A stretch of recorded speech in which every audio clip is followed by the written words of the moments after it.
All right. And can everybody see the slides?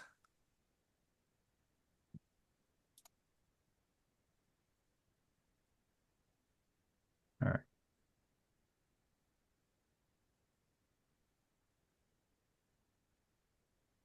All right. Thank you everyone for coming to the Boys to Men San Diego mentor workshop on empathetic communication.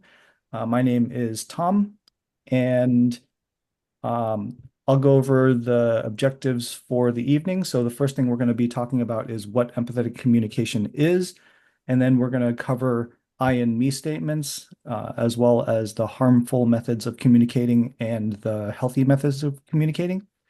And then at the end, we'll be covering listening states and active listening. So before I go over what I think empathetic communication is, I just want to throw it to the circle and ask what you think empathetic communication is. And feel free to just chime in, or if you want to raise your hand, you can do that.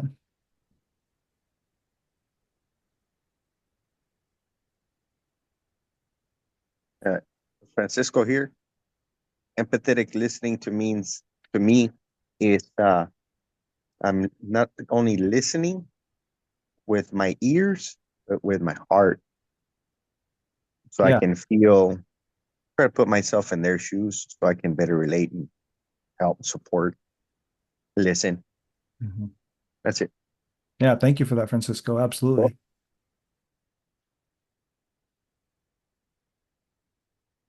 Who else has an idea of what empathetic communication is? I think I would add the idea of listening to understand versus trying to fix or change or instill my beliefs. Yeah, absolutely. Yeah. Thank you for that, Stefan. Attila? For me, the foundation for it is for me to be fully present. Mhm. Yeah, absolutely. One more?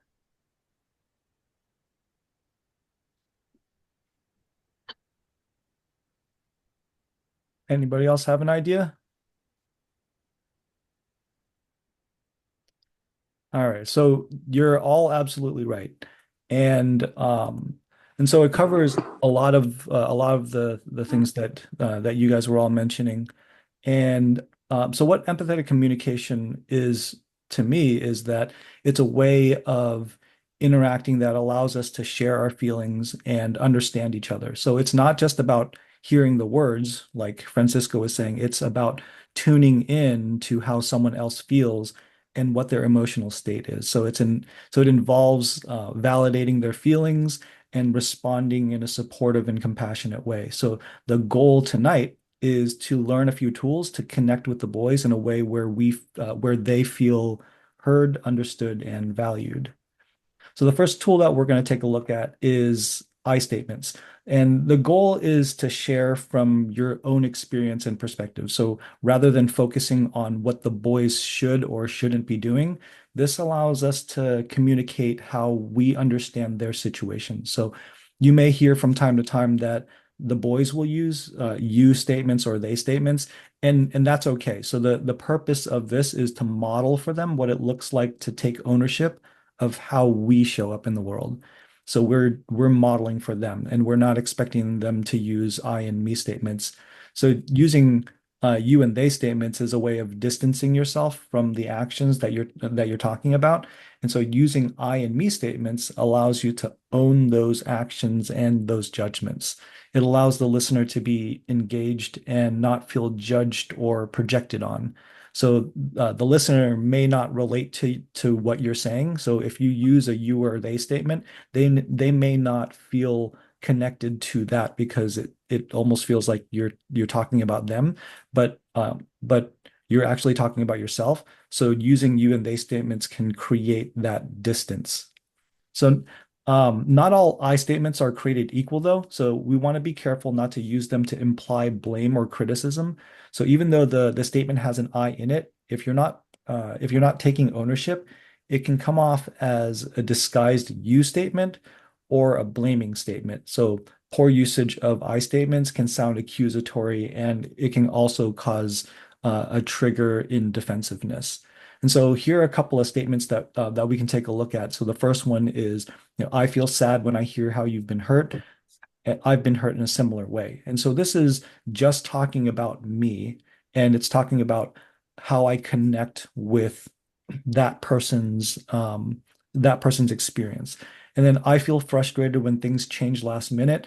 I don't have the time to adjust and I get anxious. So this doesn't say anything about how somebody else has changed things last minute on me and that I'm blaming them. It's just that, you know what, this is what happens to me when things change. And so I statements that may be, or a poor usage of I statements might look like, I feel like you're not listening, right? So this is a blaming statement. It's like this has an I in it, but I'm really talking about the other person. And then I don't like it when you're disruptive is another blaming statement. And so this is not taking ownership of what's happening to me. It just says, I don't like it, but you're the problem, right? And so I'm just curious if I'm just gonna throw it to the group here. If you have experienced I and me statements in your life where it's been impactful in a positive way, or if you've used you and they statements in a way where it wasn't impactful, and if you remember what that impact was.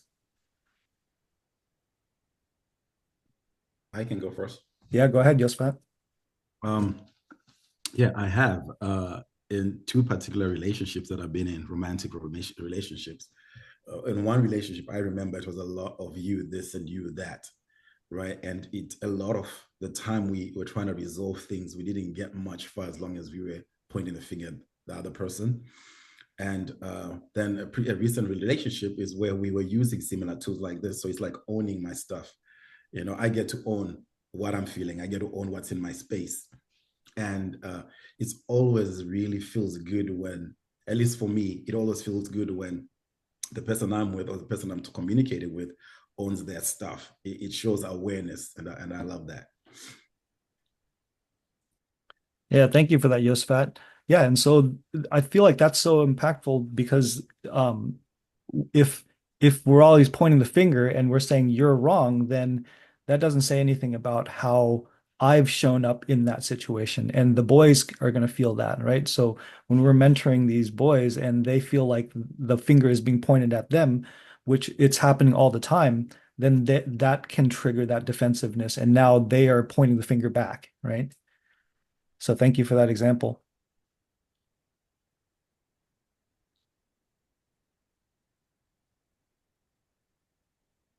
Yeah, go ahead, Don. I've just noticed that when people lead with the you statements, as you said, it does cause that fight or flight and that reaction to it. And I've asked people at that point, I've let them know when somebody hurl, I say, well, I don't say when you hurl you at somebody, I say when somebody hurls you at me, it comes into my space and almost puts me in a fight or flight reaction. Can we agree that we'll each speak for ourselves? And I want you, and you, me, and we can both use I and speak for ourselves. Can we agree on that? So I'll actually have to have that conversation with somebody when I feel that they're coming over the line. And because I'll either, the old Don would have pushed back even harder. Now I walk off stage. If they don't want to stay on their side of the line, I walk off stage. So Yeah, thank you for that. That's such a big piece in creating a healthy boundary, right? You get to say, I, this is what I would like for the conversation to look like, and if that doesn't match up, then we don't have to have this conversation. Yeah, thank you it's for that. okay to set some boundaries and agreements, right? Right. Yeah, thank you for that. Good, cool. Patilla? I was just going to say when somebody says to me, you, then I'm already expecting that it's going to be a shaming, blaming, or guilty statement. And usually it is. So somebody says, well, Attila, you, whatever, did this, then, then just like what Don was just saying, defenses go up. I'm going to defend myself. Then it's certainly not as an empathetic communication. Now it's a competition, and the lowest vibrational emotions are shame, blame, and guilt. Yeah, That's thank you it. for that, Attila. Yeah, and just by a show of hands, how many of you feel that defensiveness when that finger is pointed at you? I know I do. Yeah. Yeah, so thank you for sharing all of that. And so the first piece that the first tool, or well, actually, this is really the second tool because we just talked about I and me statements. Uh the foundation of a lot of what we do revolves around the usage of frap, lamp, and weight. And so the first part of that is frap, which is the unhealthy method of communication. So the goal that we typically have whenever we're in these groups is to create an environment of curiosity. And it's a tell me more kind of feeling where we're asking questions rather than making statements.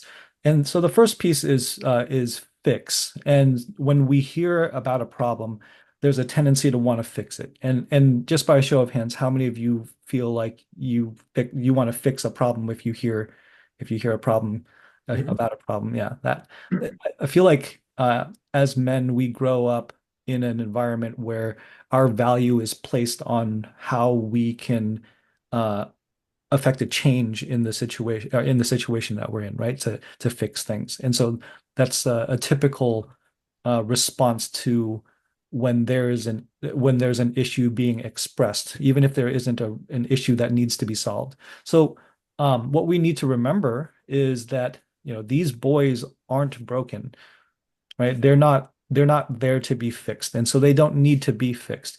And we also need to remember that their challenges are their own, and we can't fix all of their problems. And when we try to fix their problems, we're also telling them that they're not good enough. And fixing can look like giving him rides to school or giving him money or talking to his teachers or his parents for him. And it can also look like minimizing their emotions or jumping in with advice, taking on their problems, dismissing the need to handle or process their emotions. And also, part of it too is that we can often get frustrated that a problem isn't getting fixed, right? So not just jumping in and fixing the problem, but just getting frustrated that it's not getting fixed. And that's all part of this, right? So these are challenges that the boys need to overcome on their own, but with the support and encouragement from all of us, right? So just a show of hands, how um, or actually, I'm just going to throw it back to the circle and ask, when was a time that you fixed something or that you meant to fix something and either didn't make anything better or the issues came back up again and again, or it made things worse?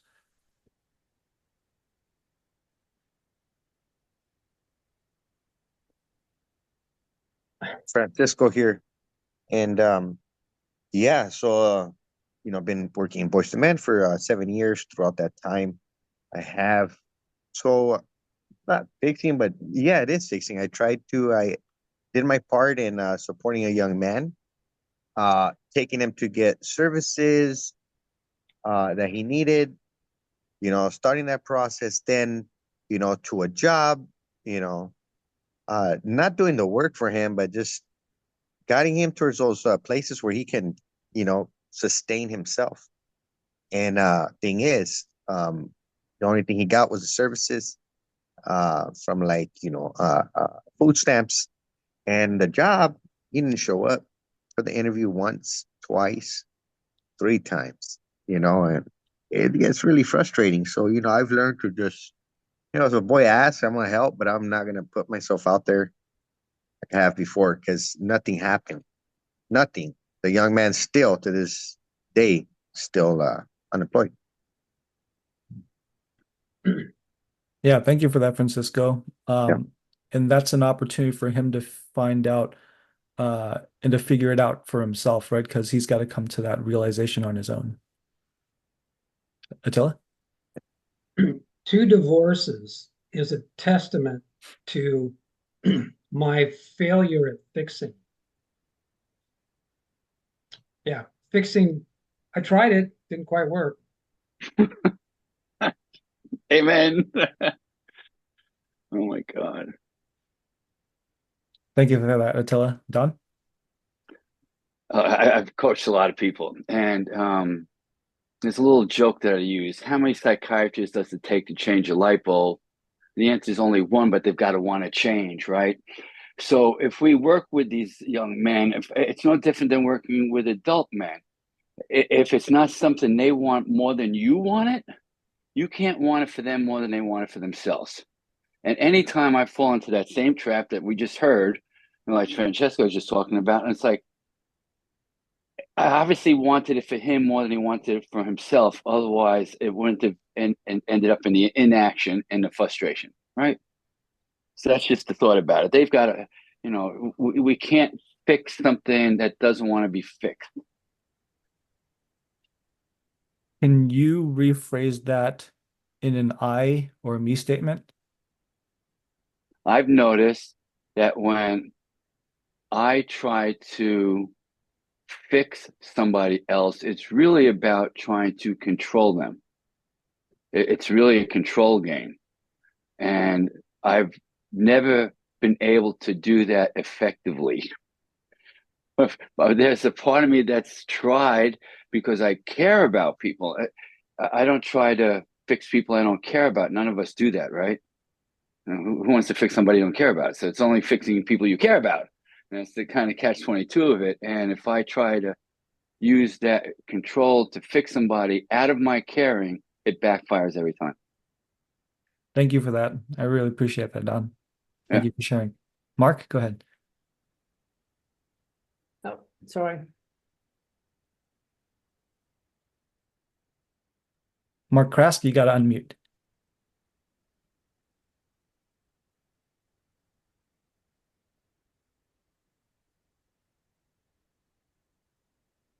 Lips are moving. Yeah, you got to hit the unmute. It's going to be on the bottom left. Or if you're on your phone, then you've got to. There we go. How There about we go. that? There we go. Yeah. I said by the very definition of taking control of someone's emotions by offering quick solutions, it essentially talks about precluding or not involving that individual in the solution. So, in other words, if the solution is quick and easy, you're not allowing that individual to be part of that decision-making process or realizing what is in fact the ultimate solution or part of the solution that they can consider. Yeah, thank you for that, Mark.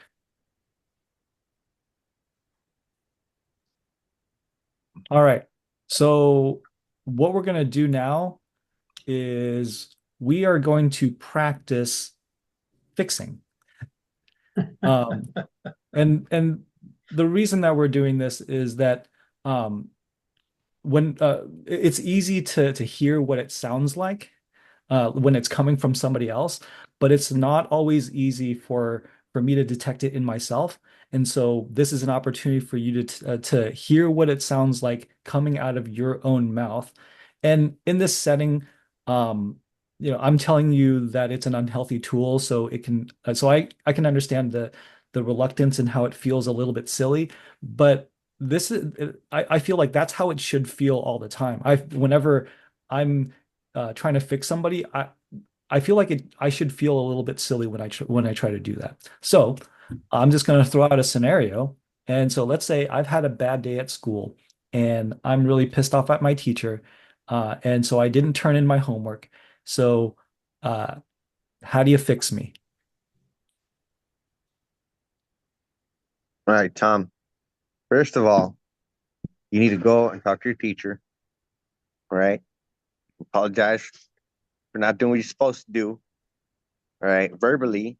Then you're gonna ask if you can turn that assignment later. Then you're gonna make sure you do the assignment. You're gonna get a check. by one of your parents, and you're gonna turn it in. You're gonna be all right. Hmm. Yeah, that's what you got to do. Okay. Thank you. You're welcome, buddy. Give me another one. All right. So check it out, man. Why did you not do your homework? Hmm. Yeah. No, I just didn't want to, right? I like playing my video games. Yeah. How's that working out for you? I mean, I'm playing video games, so it's working out pretty good. I don't want to do the Good. homework. All right. Is your mom mad at you? Yeah, my mom's mad at me. Man, you like her to be mad at you, man? Eh, I mean, I don't really care. Look, man, you have to respect your mom and your dad, okay? Mhm. So you need to listen to them. Hmm. Tom, just stop Thanks, doing that. Francisco. If you listen to your parents, it's gonna go great for you. I promise, man. Okay. Thank you, Francisco. You're welcome, mijo. Do what I say. I'm telling you, you're gonna be good.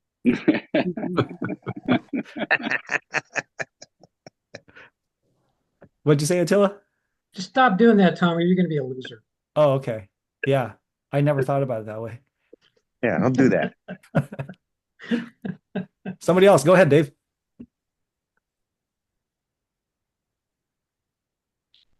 I can't teach you what I know if you're not willing to learn. Yeah. Yeah. Go ahead, Don. Look, I know what you need to do here, and I don't want you to think for yourself. I just want you to do what I tell you to do, and you'll get the results and get all the noise out of the way, all right? Just do what I tell you to do. Don't think it for yourself, and it'll work out okay. Yeah. Yeah. You know, you're a pretty successful guy. I should probably do that. Yeah. Don't even think, man. Yeah. Yeah. Someone else. Go ahead, Mark. Sounds like you have a bad attitude. Oh, yeah. What do I got to do about the bad attitude, Mark? Well, you need to listen to me, first of all. And secondly, you need to make sure that you understand that with a bad attitude, you're not going to go anywhere in life. Mm. Oh, yeah. Talk about helping to shut them down, huh? So let's say, let's see. I'm venting about my mom yelling at me, and it's not my fault. Like she just won't listen to me. How do you fix my problem now?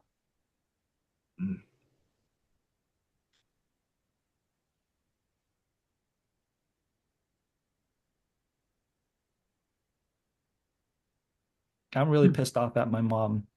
She's such a jerk. Mijo, Tom, Yeah. I hear you. That's your mom.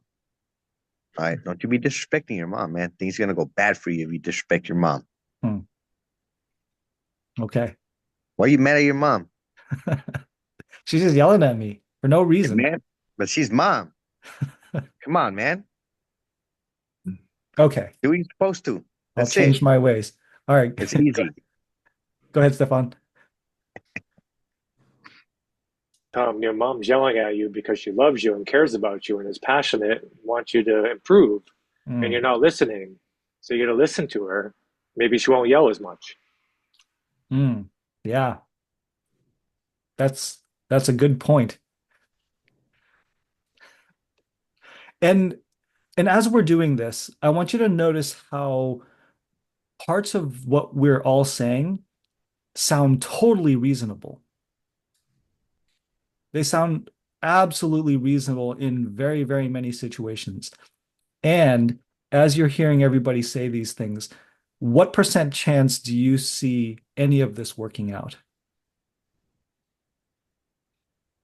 Yeah, a big fat zero, right?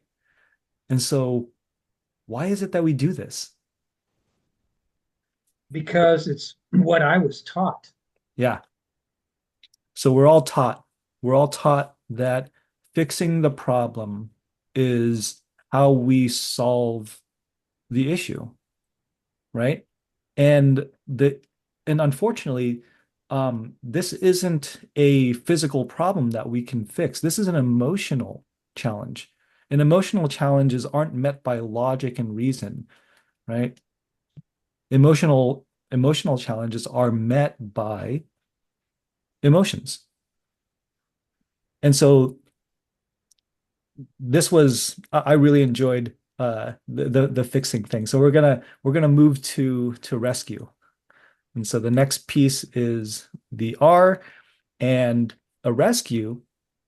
And in this context, we're talking about an emotional rescue is when we provide emotional comfort to um, to an emotion that we consider to be bad or negative. And this downplays his emotions and interrupts a really important experience.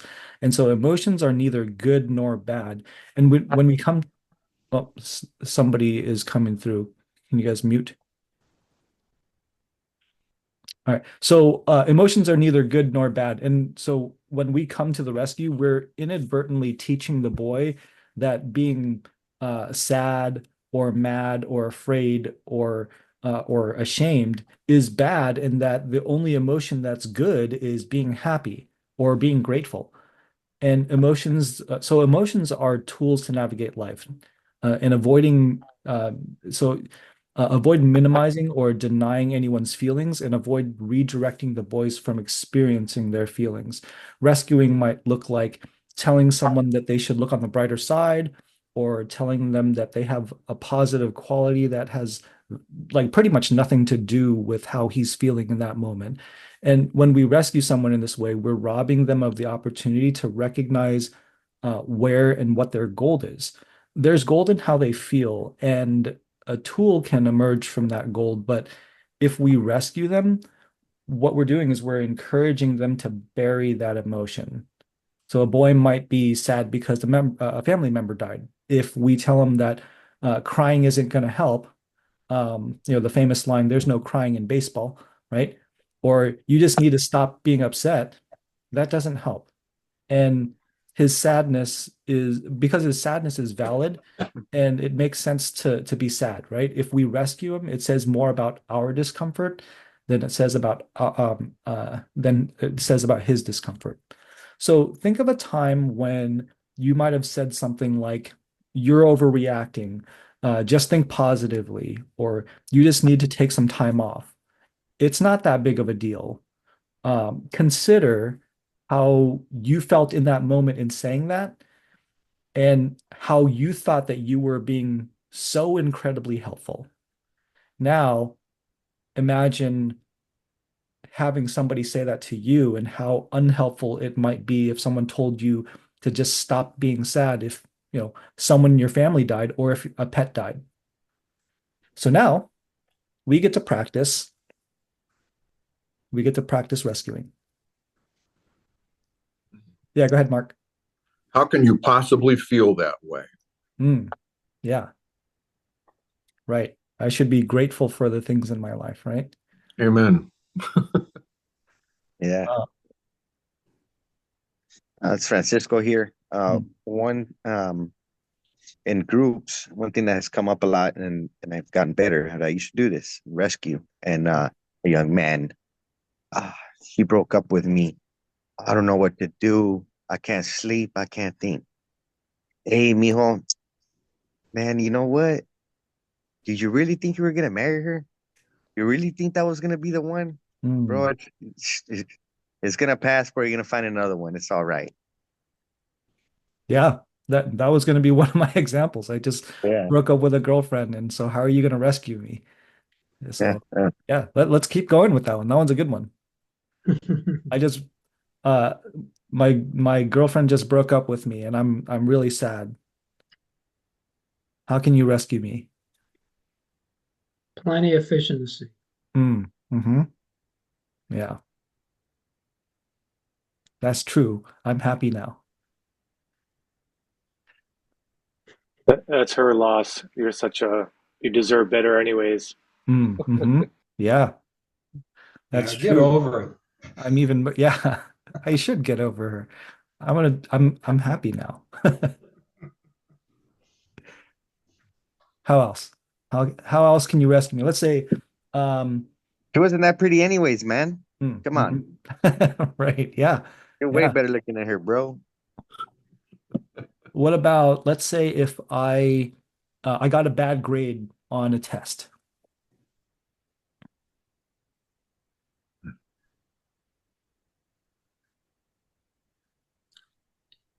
Hmm. You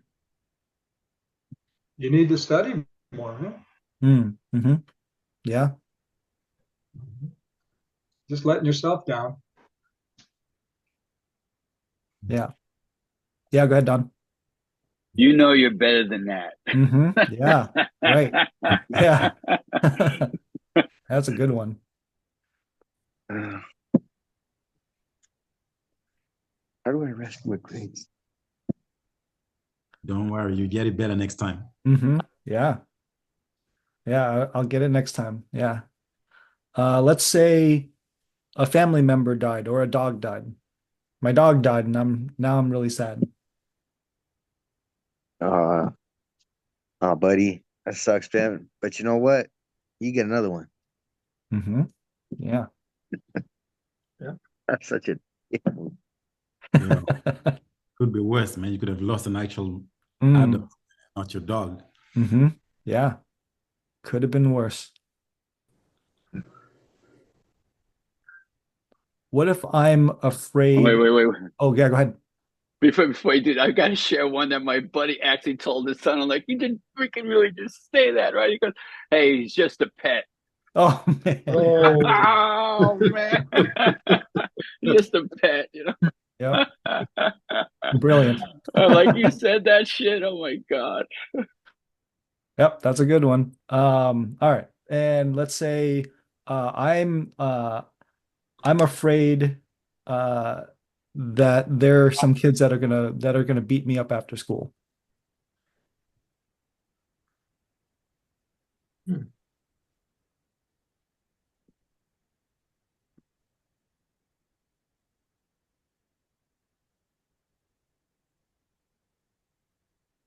I know this is really hard because you're such Yeah. kind and compassionate men.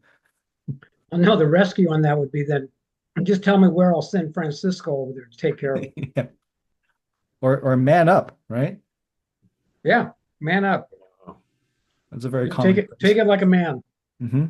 Right. Yeah. So just exploring that, um, how did it feel to hear those rescues? It's diminishing, it's degrading, it invalidates feelings, and it just leads to an emotional shutdown. That's the objective of it. Right. Yeah. And when I do that, I'm not meeting them where they are. I'm not meeting them where they are. I'm going somewhere else, I'm trying to fix them and repair them. I'm not even listening to them at that point. You're trivializing what they're feeling.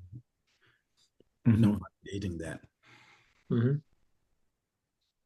Yeah.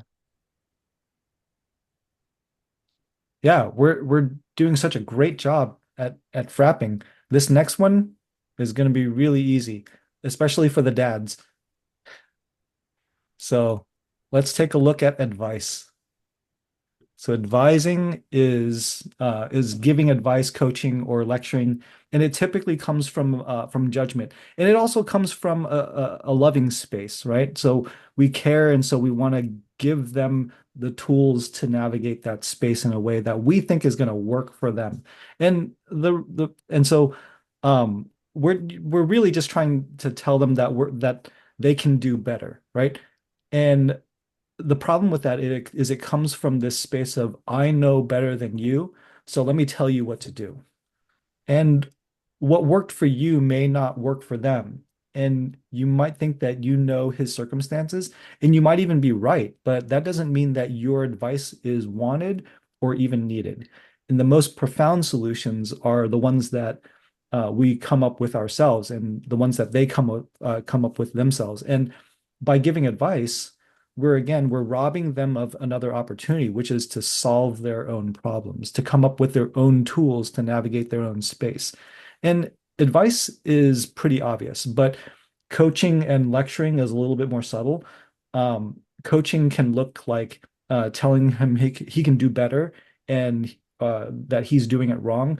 It's better to ask questions instead in that situation. And lecturing is like teaching. If you find yourself sharing like you would with someone that is either a subordinate or a student, that's lecturing. So coaching sounds a little like you're failing your classes and that's not okay. You can't just coast through life. And lecturing sounds like, school is about building habits to set you up for success. And you can't keep making excuses, but at the end of the day, it's your responsibility to do the work. And this sounds like the right thing to say in the moment, but as we just experienced when we were doing our fixing and rescuing, that uh, it's just another way of telling them what to do without telling them what to do. So let's practice giving advice. So, so think of a time where you might have said to someone, just relax, stop overthinking. This is what I tell my team, or you need to listen to me. I know you're not looking for a solution right now, and add a solution to that, right? Or you should, and then insert whatever advice. And then when was the last time someone said, you know what? I'm glad you told me what to do. I'll go do that right now. Right? Or thank you for telling me how to live my life, right? That's probably more likely in a sarcastic way. So let's give each other some advice, right? And let's see. I want everybody to try this one out. I just want you to pick a random person and then give them some random piece of advice. Francisco here. Hey, Attila. Hey, man, I gave you advice to start doing some 25 pound curls with your good arm. It's good advice. All right, Attila. What? Give somebody some advice. Hey, Don, if I were you, I wouldn't put up with that shit. Yeah. Whatever that thing is that you caught up in that you just described to me, if I were you, I wouldn't put up with that shit. All right, Don, give us some advice. Give somebody some advice. And the fun thing is when you preface it, I'm not used to giving unsolicited advice, but Right. I love the preface on it, and then you give the fucking advice,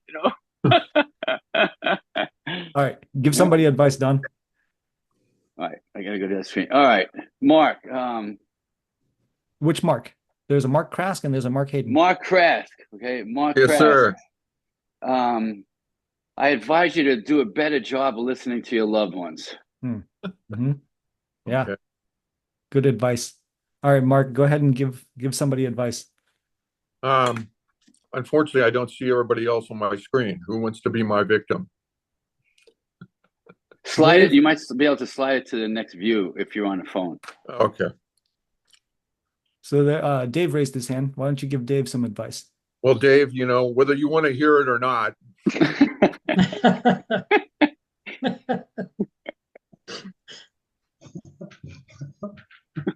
All right, Dave, give someone advice. Okay, Stefan, winners never lose and losers never win. So what do you want to be, a winner or a loser? Get over it. Good advice.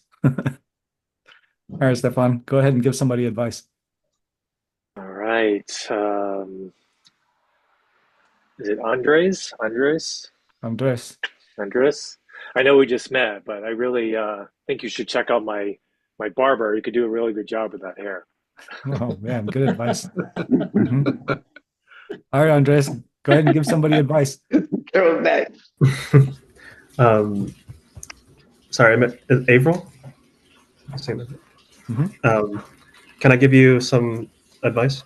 Oh, you've asked him if you're giving him solicited advice. Oh, okay. That's right. Give him some advice, Tom.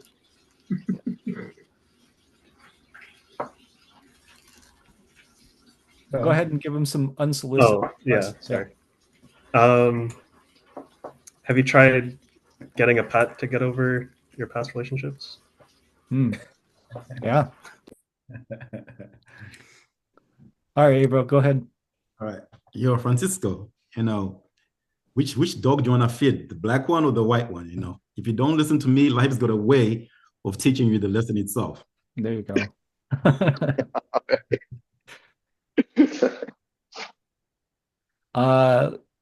Mark Hayden, why don't you go ahead and give somebody, or Francisco, have you given somebody advice yet? You gave I did. Attila advice. Attila, yeah, told me Okay, all go right. lift weights. Yeah, that's right. All right, go ahead, Mark. Frank, I think you should stop talking so much and listen more. Yeah, good advice. Go ahead, Frank. Go ahead and give somebody advice. Don, it's time you asked for a raise. Yeah, good advice. And I think Pat, go ahead and give somebody some advice. Francisco, research says that most successful people, 90%, do it this way. Yeah, you better do it. If I get as tall as you. That's right. Then you got to get bigger shoes too. It's a real pain. Thanks for that advice. And I think Tim is the last one, right? Tim, go ahead and give somebody some advice. What's up, y'all? I'm sorry, I'm having a lot of trouble. It keeps cutting off. That's why I keep coming in and out. But all good. Let me see. I think that you would like these pair of shoes because they're a lot more comfortable. And I personally have great experience with them, and I think you would like them as well. Yeah, that's a good point. All right. Not buying them now. So how did it feel to give advice? I know that we're doing it in sort of this setting where it feels a little bit silly, but how many times have we given advice in a very similar way, in a very serious way? And so how did it feel? Yeah, go ahead. For me, as a father, I do it quite often, all the time. Within the groups, like I've had experience, but yeah, I used to catch myself giving advice in the beginning. Right, I really went in there thinking I was going to tell them how it is, and that's not what it is. So, yeah, I just learned how not to do it. But yeah, I used to, I thought it was the way to go. I'm there to give them advice. I have a lived experience, but no. I'm taking away from their process, them learning. So I've learned to just listen, and they will ask for advice, and when they do, I'll give it. But for the most part, I stay away from it. With my own kids, though, yeah. Well, it's totally different, right? With them, I'm king, or the 13-year-old. I'm not the W's boys king, so it's not different.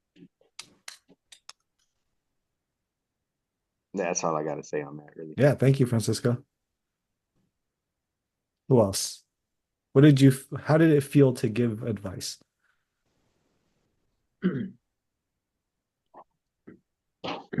If I get an opportunity to give advice and it's actually accepted, then it's kind of an ego boost.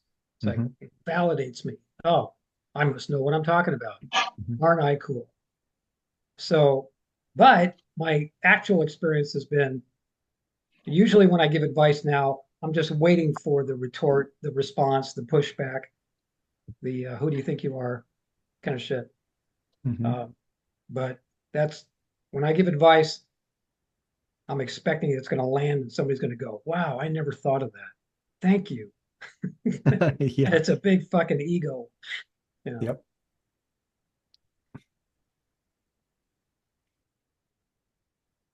Yusvat, you were going to say something?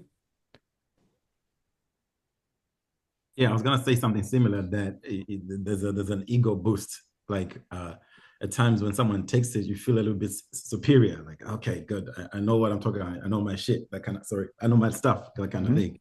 You know, yeah. Yeah. Yeah. Thank you for that.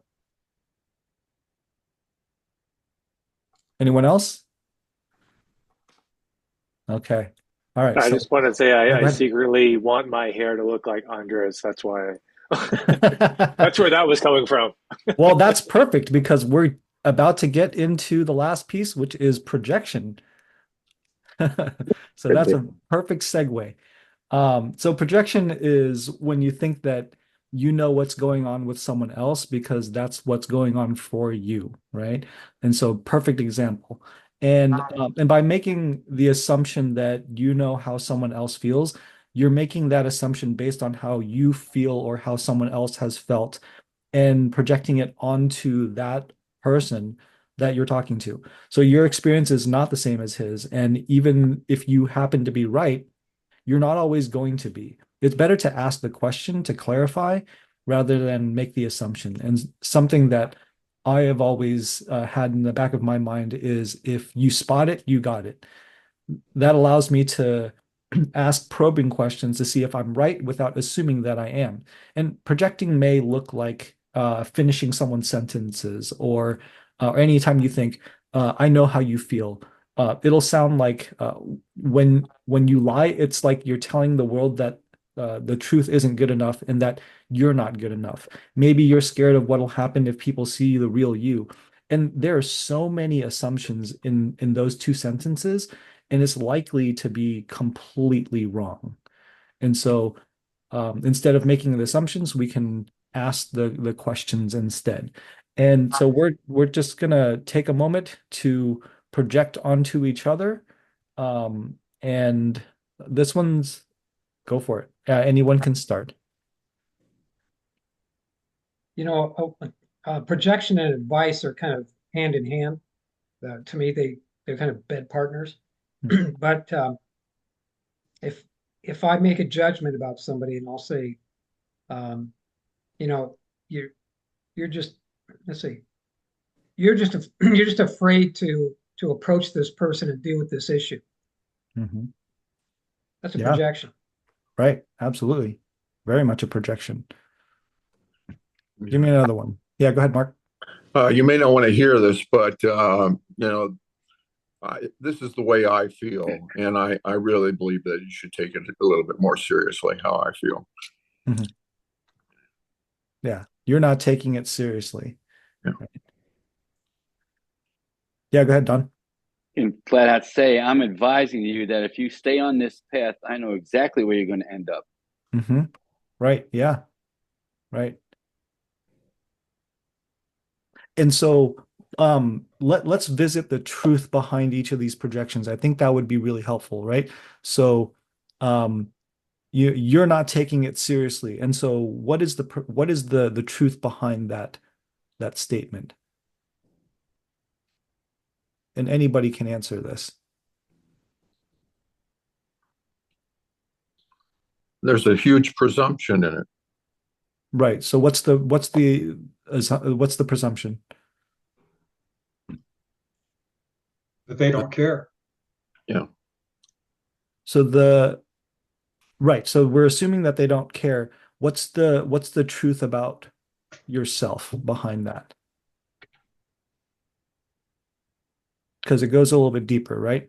So, for example, the reason that I would say, you know what, you're not taking this seriously is because when I was their age, I didn't take that seriously. Yeah. And so I'm assuming that they are not taking it seriously when I have no idea if that's the truth or not. Don, could you repeat your projection? Yeah, I'm advising you that if you continue doing what you're going to do, you're going to end up as blank. Right. Yeah, you're going to end up, I know So exactly I'm where totally you're going to end up. projecting where you're going to end up, Yeah. So what's the truth behind? May not be true. And it may be just from my own personal experience, which Right. is limited. So what is the truth that you're talking about when that projection is being made? It's a fear that I have born out of my own experience for their experience. Right. Yeah, absolutely. So I'm trying to save them from reliving what I lived. exactly. Yeah.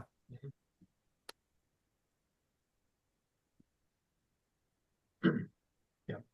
Any So other Yes, the big one. projections? same The big thing, one. Tom. It's like if I'm telling somebody, well, you're just afraid to approach this. Mhm. The underlying what I'm really saying is I was afraid when I approached that. And so I'm going to project on you that you're going to get the same result.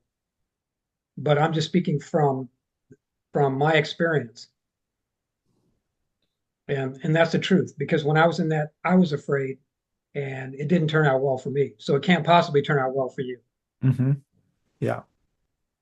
It could also be a trigger. Like I'm being triggered because of what he's going through. And I'm now responding from the place of my pain and my hurt and my fears instead of what that person in front of me is really presenting. And actually, Yeah, absolutely. Yeah. So if somebody yells and maybe not at me, and I'm like, look, don't yell at me. Like that I like nobody talks to me like that. And that could just be a trigger, right? That I'm assuming that they're yelling at me when they're not yelling at me, right? So I've projected um that action onto them, right? So yeah. Um thank you for all your frapping. The so the odd thing about frapping is that anytime that we engage that we're engaging in frapping, we're not really listening, right? We're just looking for the opportunity to make them wrong and us right.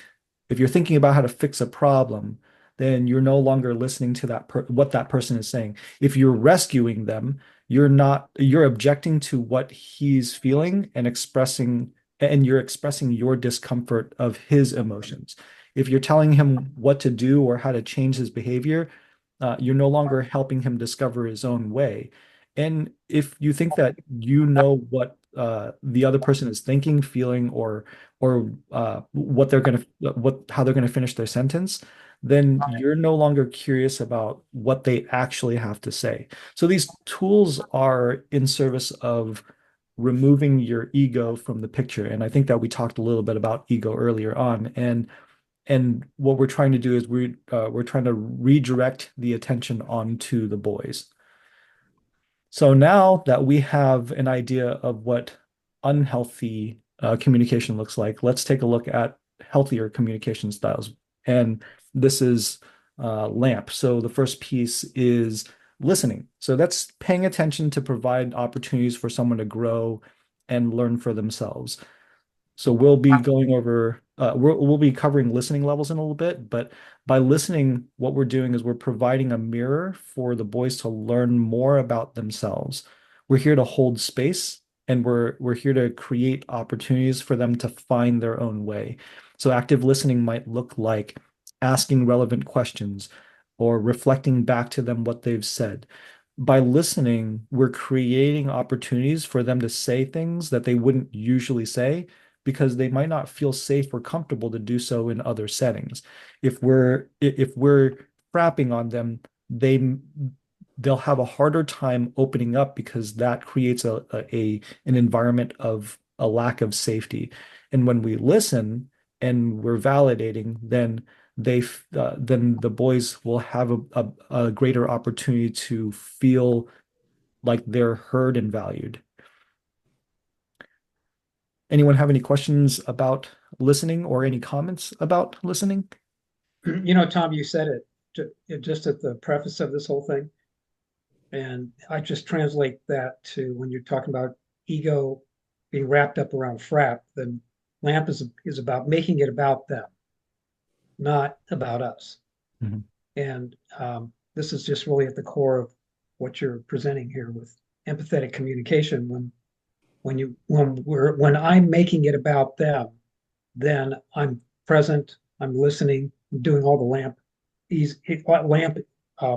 elements, but taking myself and my ego out of the equation and making it about them just makes it easier for me to be fully present for them.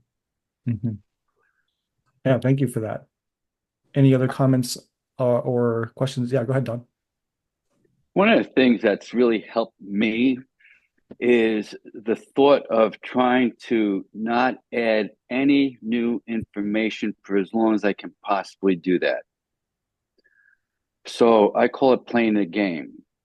Tell me how was your day? Oh, it was fine. Oh, it was fine. And then what ends up happening is when there's silence, because a lot of people are trying to articulate, they're trying to figure things out, and so there's silence. And in the past, I'd rush into the silence because I couldn't handle it well. And the grace is giving, as they say, let the silence do the heavy lifting, so they can rearticulate and go again. Because guess what? If they're trying to process and you cut them off, they lose the thought. Their inner person says, "Oh, they just cut me off," and you lose them. So that's business of just trying to stay with them as long as possible. Well, that's interesting. Tell me more. And what else? Without adding any of my own shit. How long can I run that for? It's just a really easy technique for me to play the game. All right, play the game, Don. How long can we go before you give any advice? Mm-hmm. Yeah. And can you phrase that on the other side of that in an I or me statement where you are if somebody is playing the game with you and and they give advice and they give, and they project onto you, how do you feel? It all depends on whether I'm asking for it, because if I'm trying to do my own processing and they step on it with their advice, I lose my ability to do my own processing. Mm-hmm. Sometimes when I'm completely stuck and I'm looking for a spark of creativity, some insight that I don't have for myself, I'll ask, what would you advise? And that's something that I'm asking for. Okay. Mm-hmm. But if I'm trying to process through my own shit, because I've had my own coaches and the good ones give me the space to process through my stuff so that I can eventually own my stuff. Yeah. Thank you. And so the piece about silence, we're going to cover later. And so I would advise you to not get ahead of us. Okay. That's a little joke there. So, all right. Any other comments on listening? All right. So let's take a look at accepting.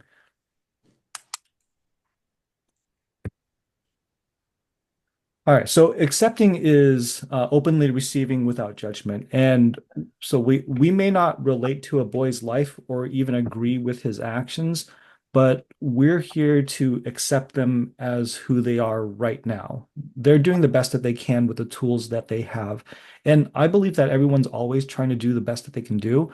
I don't think that any of these boys go into any situation with the mindset that they're trying to do harm or trying to do worse. They're always trying to do better, or they're always trying to do well at the very least, right? And they'll often complain about getting into trouble, or that they'll say that, I didn't do anything, and there's some truth to that, right? They don't actually mean to do harm. It's just that they end up doing things that don't serve them in that situation because they're not being met where they're at, and nobody's given them any sort of guidance. So some of these boys have been given a hammer and they've been asked to chop wood with it. And when we accept them and their reality, it's easier to have compassion for them and the situation that they're in. We all take different paths. So it's important for us to accept that or accept the boy as a complete person and as a valuable and valid person. So does anyone have any comments or questions about accepting? Go ahead, Attila. When I think about accepting, what's behind it for me is an attitude of curiosity. I'm curious who they really are, trying to get to the real boy behind the mask. And that's just a healthy curiosity. And but it's accepting however they show up and the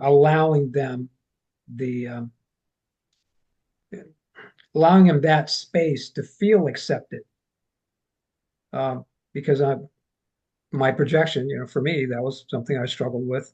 So if I can kind of move it forward, accept them in a way that I wasn't, then that also kind of heals me. So anyway, there's a curiosity to acceptance that I enjoy. Yeah. Um, I something that um I'm learning all the time is that um these boys are coming from such a huge variety of circumstances that there's that because I don't know where they're coming from, it's very easy for me to place some sort of judgment on them and just say that, they just don't know what they're doing and they don't know that, and all the projecting and all the frapping happens, right? And so when I get to step into these circles and realize, you know what, these guys are coming from some circumstances that are pretty rough. I don't know what those circumstances are. And whatever that is, it's led them to this place. And if I can just hold that space for them and be ready for them, then it gives them the opportunity to show up fully as themselves and be accepted for that person as who they are and not have these judgments from somebody that they don't know.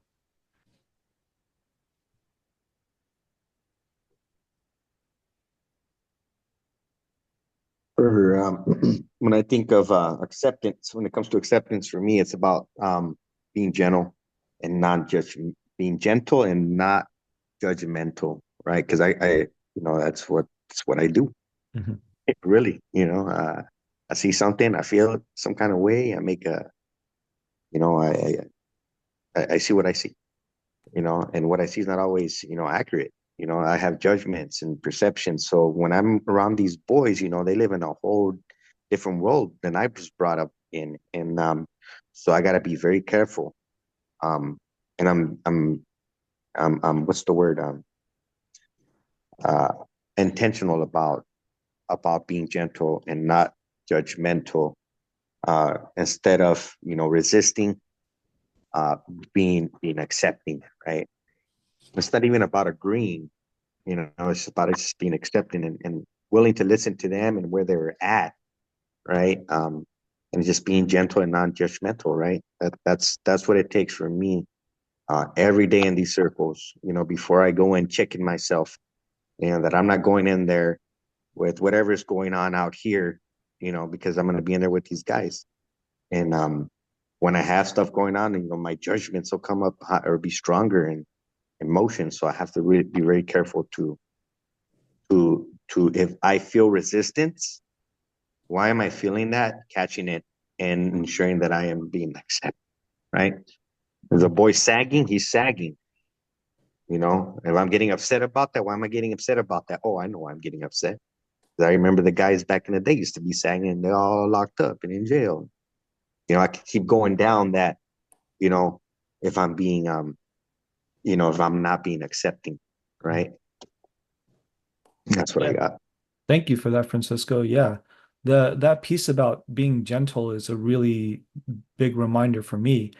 Um, and just showing up in that gentleness, right? Just being accommodating and compassionate. So thank you for that.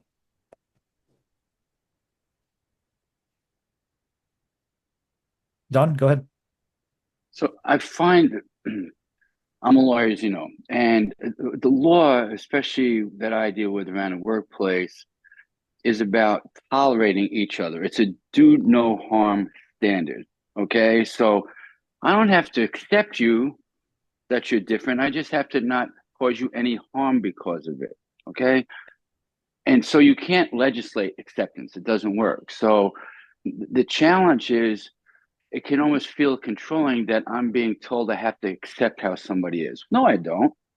And so that can be the challenge for me around it. And so that accepting, I almost have to force myself to an even higher level of being loving. If I'm loving, then I'm by definition accepting. So I almost have to push myself. If I want to get out of that tolerance, do no harm thing, don't tell me I have to accept you. Well, what about unconditional love? How do you do that? So how can you go to the next level up that allows me to be more accepting? Yeah. And something that just came up for me was the uh, accepting where I'm at, right? So uh, in recognizing that I'm struggling with this piece around acceptance, and I'm having a hard time accepting this particular boy, or or this particular situation, and having the compassion for myself in recognizing, hey, I I'm allowed to accept myself in this situation, that I am struggling with this. And and as I work towards accepting somebody else, I'm also working towards accepting myself.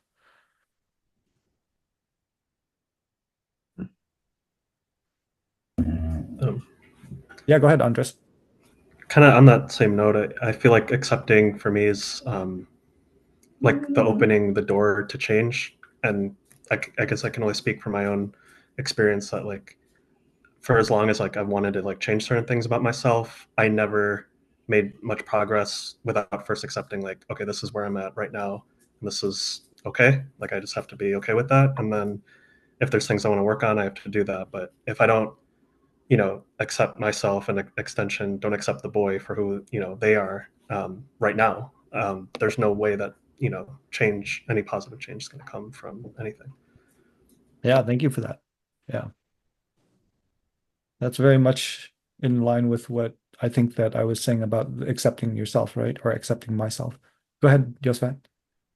Yeah, I think probably was said earlier on before, but for me, acceptance has a lot to do with unconditional positive regard, more or less being in a place of being non-judgmental, and I like what Andrea said in terms of like there's an element of accepting. No, you mentioned the element of accepting myself, and also what Andrea said in terms of like in order to actually be in a position, in empowered place to change something, I need to at least accept what it is now. As long as I'm in denial of what it is, I can't find any possibility of shifting the change. And typically, it's usually some kind of judgment that I'm either making something wrong or bad, So, and if we're dealing, I mean, I haven't had much interaction with your boys, but the boys I've worked with, there's an element of they already are not accepted as everywhere else where they go, they're hearing shoulds and should nots, do's and don'ts, good and bad, and when he or she's in front of you and is expressing that, it's like, okay, I'm just gonna give you positive, no judgment to where you're at, and that in itself creates a safe space for them. Yeah, thank you for that. And I just want to say that I really appreciate you being here, and all the guys that are from out of town. Thank you for showing up, and I really appreciate that, because I feel like our boys are your boys, and your boys are our boys. They're all going through a very similar struggle, and we're all here in this space to help each other show up in a way that serves our communities. So yeah, so thank you for that. All right, let's take a look at modeling. So modeling is leading by example and showing rather than telling. And so how many of you, just by a show of hands, have at least a little bit of an issue with authority? Okay, all right. If your hand didn't go up, then I don't know that I believe you. And that is just a small projection. No, that's a pretty big projection. So my guess is that most of the boys that we're mentoring also have an issue with authority. And they have parents and teachers, coaches, and a bunch of people like administrators, especially that are telling them what to do all day long, and they don't need another person to show up uh, to tell them what to do. And by showing up authentically, though, we get to lead by example, and we get to provide the opportunity for these boys to choose their own path. This doesn't always happen consciously, but by sharing vulnerably, we show them what it means to be ourselves. We're flawed, and these boys don't know that it's okay to be flawed. So by showing up as the men that we are, they get to find the traits that suit them. And this creates an opportunity for a connection and for them to show up as the man that they want to be. And they get to model themselves after these traits that they see in the men around them. And so, um, what opportunities or what situations have you seen a change in the people around you when you just show up as yourself?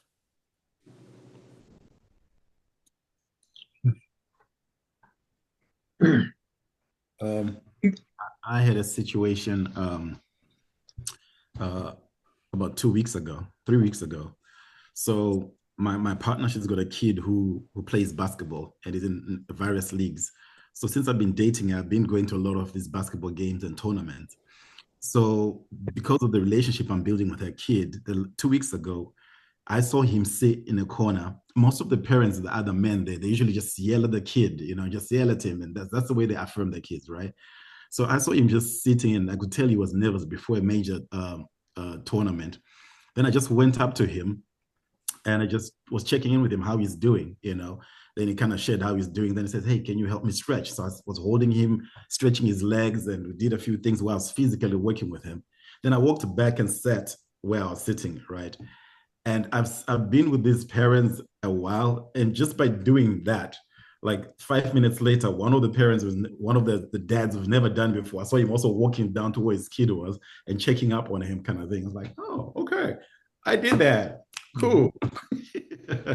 But it Yeah. was like I was trying to, you know, uh, lead. I wasn't trying to like, this is the way we should do it. This is the right way. But I just saw how it's easy sometimes, like, oh, I'm just being me, but I've actually showed an example of how to do this differently, kind of thing. Yeah, that's a beautiful example of you just showing up as the man that you are. And I've had the privilege of getting to know you. And you show up in that power, and then somebody else finds that, hey, you know what? I can do that too. And it's a pretty amazing thing that we can do in those spaces. Thank you.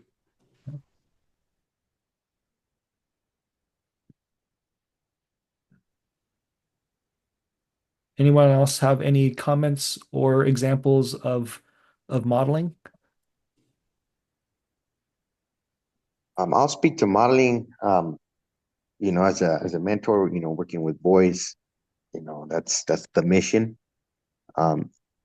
It's something that I am very intentional about on a daily.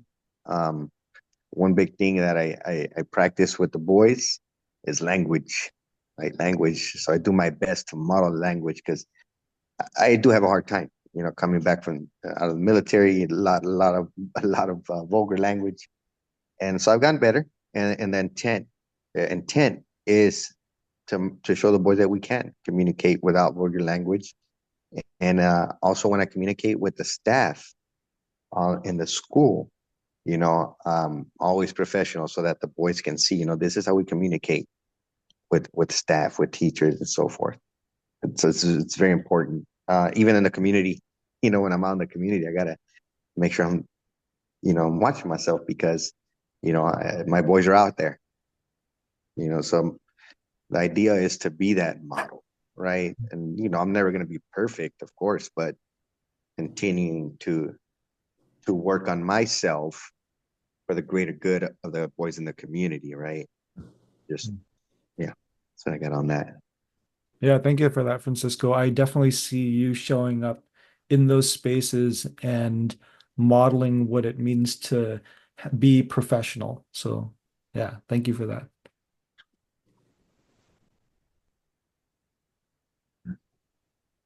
All right. Go ahead, Attila. I was going to say this is to me this is the foundational part of mentoring is modeling how we got through our own shit, and it's refreshing for me to do this work and model being authentic, vulnerable, real, genuine, all that. It's refreshing because I spent most of my life um,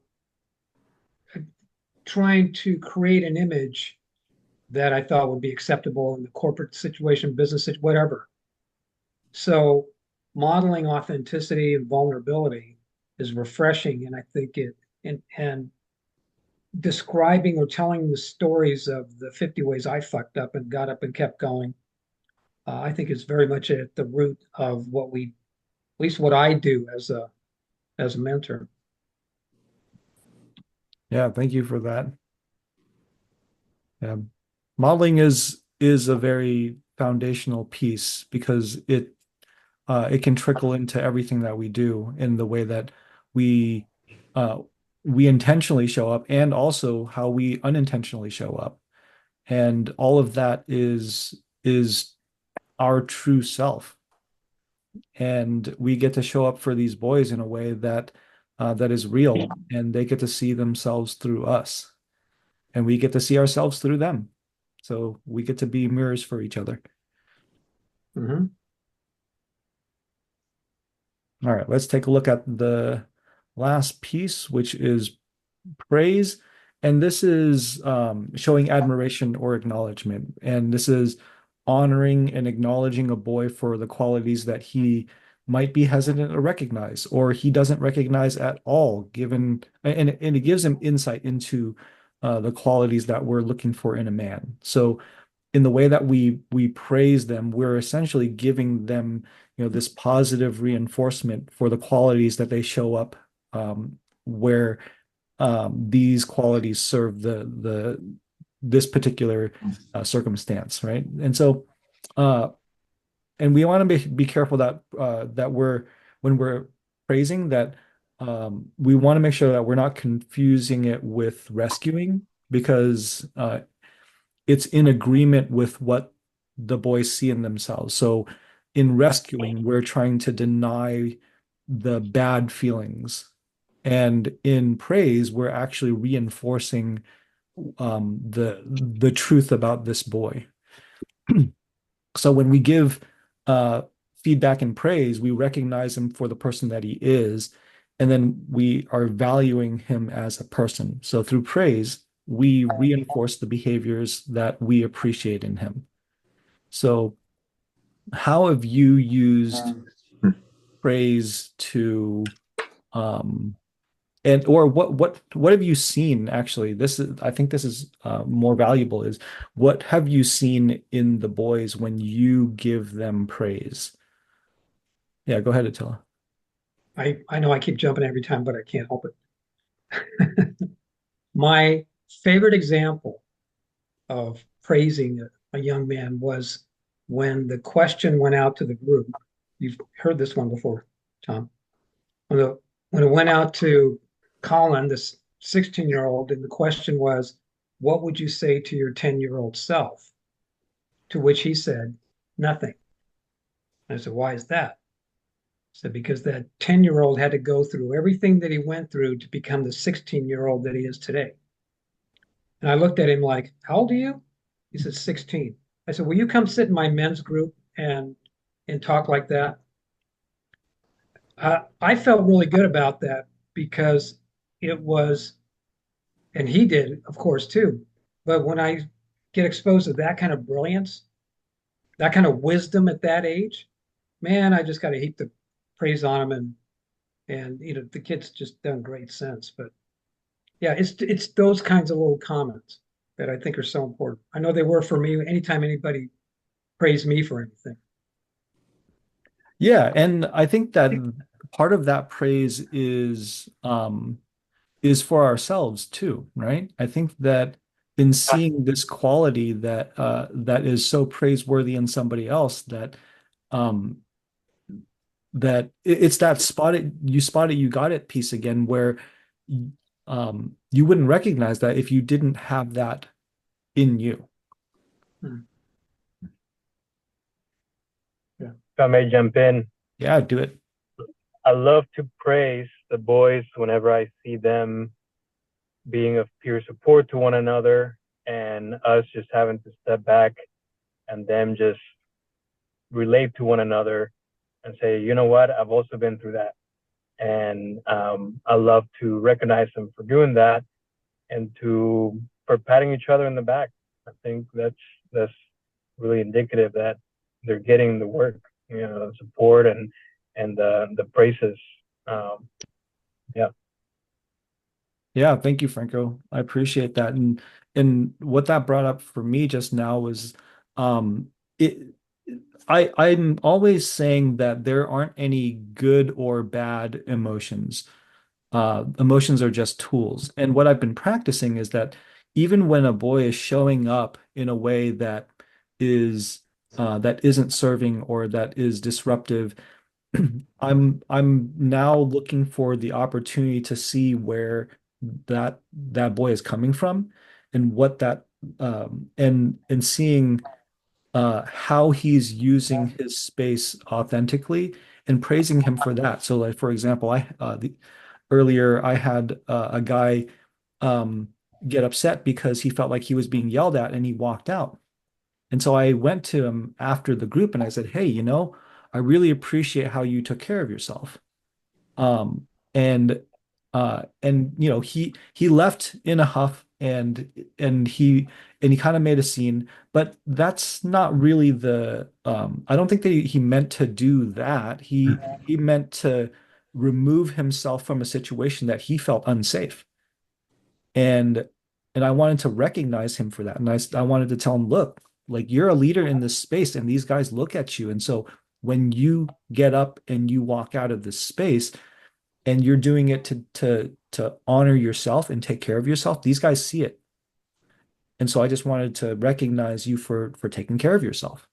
And it's just an opportunity for me to see these different ways that everybody shows up. And I could feel really terrible about it, or I could feel like he's being disruptive, or he's not helping the group at all, and I should just like kick him out of the group because he's being a jerk. But that doesn't help anybody, and that's a bunch of judgment, right? That's a bunch of judgment and projection, and instead I can look at it from a different perspective and recognize him for even the way that we might see. A quote unquote negative emotion.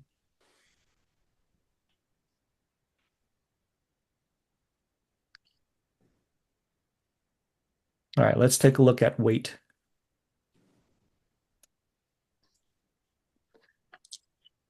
So the third acronym that we use is WAIT, and it stands for Why Am I Talking? And to what Don was saying earlier about making room for the silence, the silence, I think, is so important because most of the solution to frapping is waiting, right? If you think that you're going to solve something with a phrase or two, it might be an opportunity to just wait and come up with a question instead. Another reason to wait is like maybe a boy will be going through his feelings. And that's really uncomfortable. There are really strong emotions that are happening. And instead of allowing that space for the boy to be in his emotions, if I don't wait and I come in and I disrupt that, what I'm doing is I'm actually expressing my own discomfort in that situation rather than just allowing it to happen.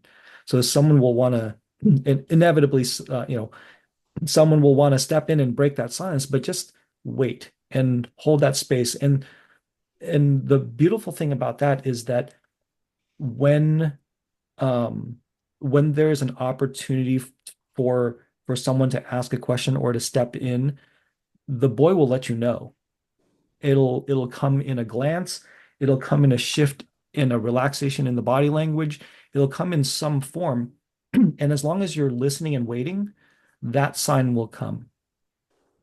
And so waiting is such a valuable tool. And and learning how to embrace the discomfort when someone's in an emotional space is is also a really valuable a valuable tool.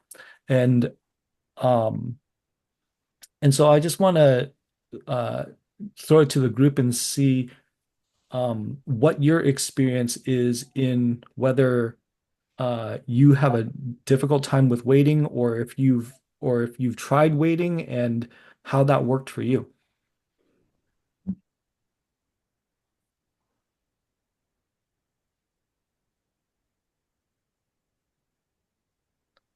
So this happens on the mountain a lot um, when we're doing sword work, and uh, and the boys are right there in the middle of their emotions, and inevitably someone will ask a question right in the middle of the silence, right? And it's just an opportunity for us to read that and to wait and watch and listen and just be aware of what's going on and allow the emotions to happen through the discomfort.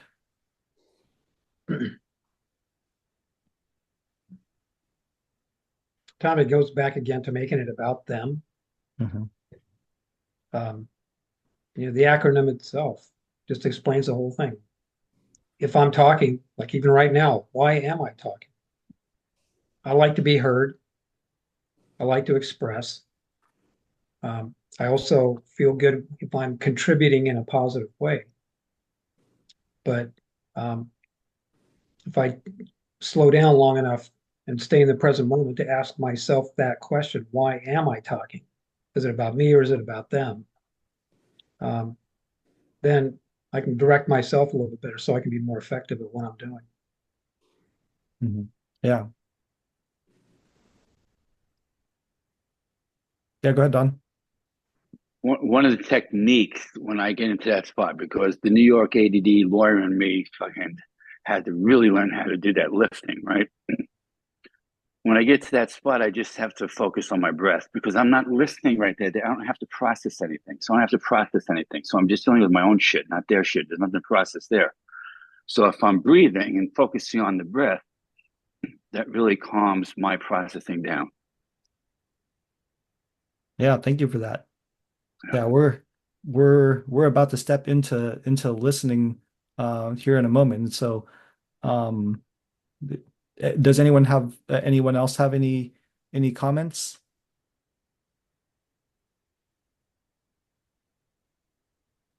All right, let's take a look at listening. So um let's see.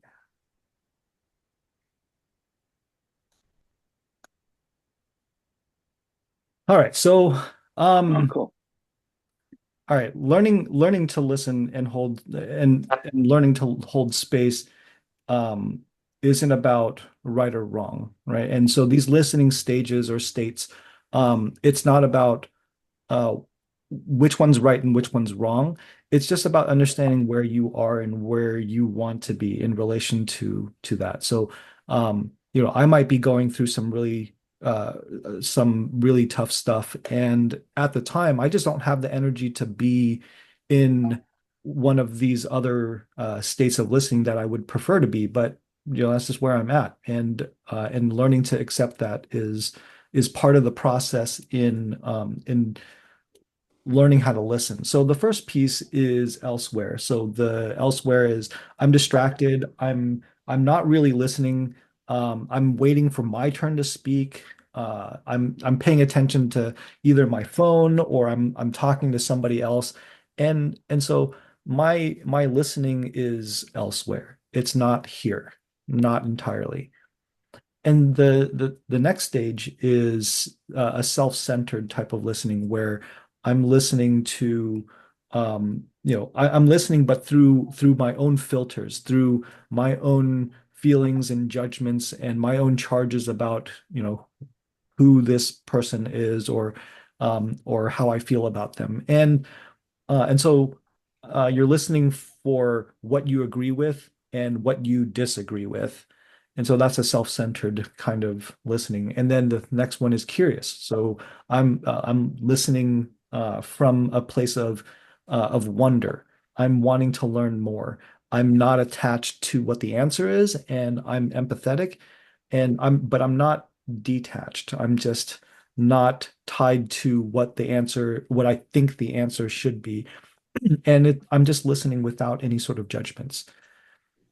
The next one is engaged. And so when you're engaged, you're attentive to the nonverbal cues. So you're listening, you're watching for body language. You're listening to the tone. You're reading or you're reading the body language, and you're tuned into your intuition. And so the way that I look at intuition is that we're receiving a lot of input, and the conscious parts of our mind um, are made we're made aware to the conscious parts of it, but then the intuition is sort of the subconscious part of it. It's these feelings that are happening behind the scenes, and you're tuned into those subconscious subconscious piece, which is what I would consider is your intuition. And then impactful listening is where you're reading between the lines. You're listening to what's behind the words, and you're hearing what they're saying, and there's more to it behind that they're not saying. And you're creating the opportunities for them to share those pieces of themselves. And you're listening with the intention of creating those opportunities. And so you're allowing them to go deeper into what they're talking about. Um, and I want you to think about right now where you are in your listening stage. So if you're elsewhere, self-centered, you're curious, you're engaged or impactful, and just remember that none of these stages are right or wrong. And it's just a matter of where you are. So say, for example, if I'm ordering a coffee at the local Starbucks, I probably don't need to be so engaged in reading the nonverbal cues unless I'm going to ask the cute girl behind the counter for a number, right? So I might just be self-centered in my listening in that moment, and I'm just really thinking about myself. So in this moment, where are you?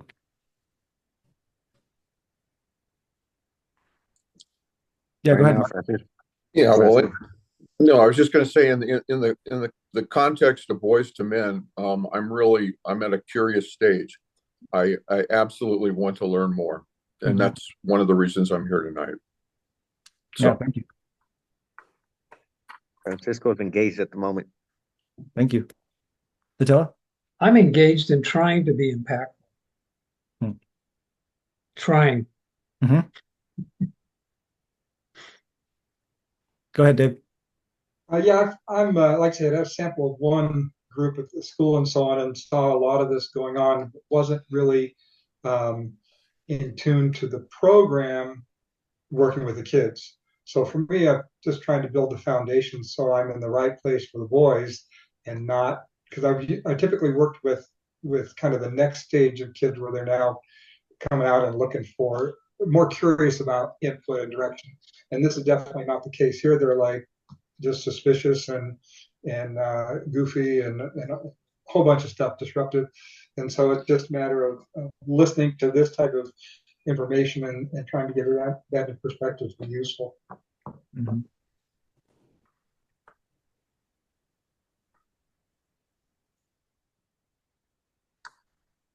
Who else? Who else is where is your state of listening right now? I think myself, I'm curious.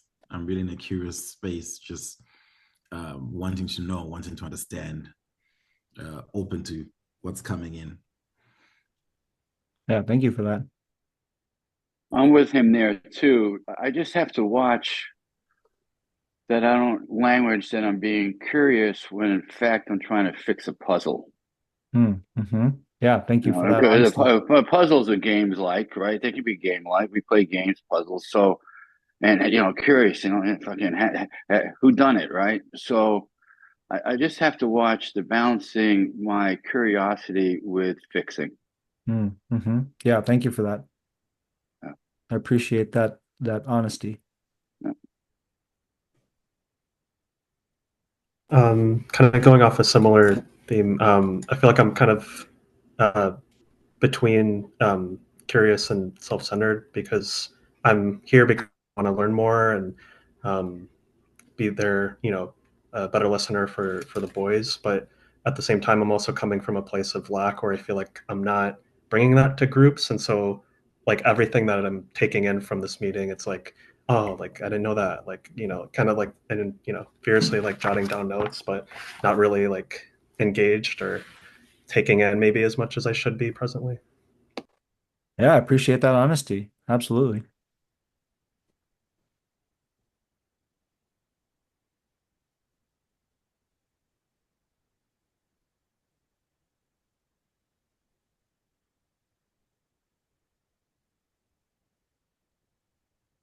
Well, for those of you that didn't share, I'm glad that you're really engaged. You're making an impact on me, so I appreciate that.